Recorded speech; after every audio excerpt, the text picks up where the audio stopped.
Hello everyone, welcome back to my video. Jadi di video kali ini kita akan membahas materi tentang analisis SWOT. Pertama-tama kita akan mencari tahu terlebih dahulu apa sih analisis SWOT itu.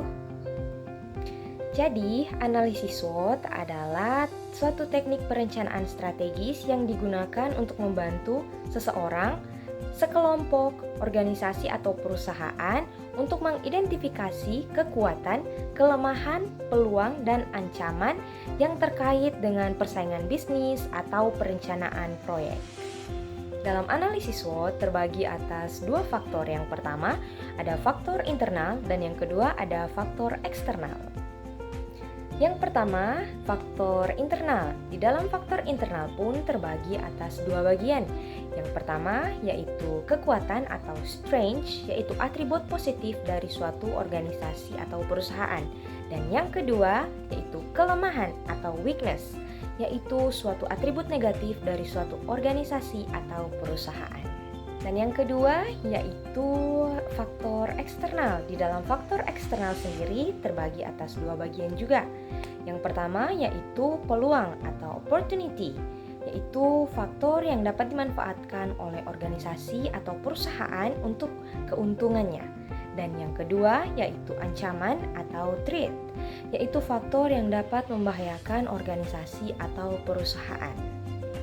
Selanjutnya yaitu langkah-langkah untuk melakukan analisis SWOT. Yang pertama yaitu identifikasi kekuatan, kelemahan, peluang, dan ancaman. Buatlah brainstorming dan daftar dari semua faktor yang ada. Yang kedua yaitu prioritaskan faktor. Tetapkan bobot pada setiap faktor yang ada berdasarkan dari tingkat kepentingannya. Yang ketiga yaitu analisis dan interpretasi. Plot faktor-faktor pada matriks SWOT dan identifikasi implikasi strategisnya. Dan yang keempat yaitu kembangkan strategi. Rumuskanlah suatu strategi untuk memanfaatkan kekuatan, mengurangi kelemahan, memanfaatkan peluang, dan menangkal ancaman. Matriks SWOT secara umum terbagi atas 4 kuadran. Di kuadran yang pertama, yaitu kekuatan yang tinggi dan peluang yang tinggi. Gunakanlah strategi agresif. Ketika perusahaan memiliki kekuatan yang kuat dan melihat peluang yang besar di pasar, manfaatkanlah kekuatan tersebut untuk merebut pangsa pasar yang lebih besar dan memperluas jaringan bisnis. Kuadran yang kedua yaitu kekuatannya tinggi dan ancamannya pun tinggi. Gunakanlah strategi defensif.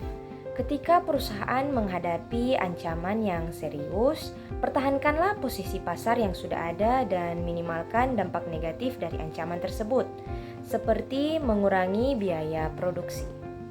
Kuadran yang ketiga yaitu kekuatannya rendah dan ancamannya yang tinggi. Gunakan strategi diversifikasi. Ketika perusahaan memiliki kekuatan yang cukup dan ingin mengurangi risiko, manfaatkanlah kekuatan yang ada untuk mengembangkan produk atau layanan yang baru. Dan kuadran yang keempat yaitu kekuatan rendah, peluangnya tinggi. Gunakan strategi turnaround. Ketika perusahaan mengalami masalah yang serius, kinerja keuangan menurun, balikkan posisi perusahaan dari yang buruk menjadi lebih baik, seperti melakukan restrukturisasi organisasi, mengurangi biaya operasional yang signifikan, atau menjual aset yang sudah tidak produktif. Dengan melakukan analisis SWOT, perusahaan dapat dengan lebih baik lagi memahami posisi mereka di pasar, serta dapat melakukan perencanaan yang lebih strategis dan efektif untuk mencapai tujuan dari perusahaan. Sekian video kali ini, sampai jumpa di video selanjutnya.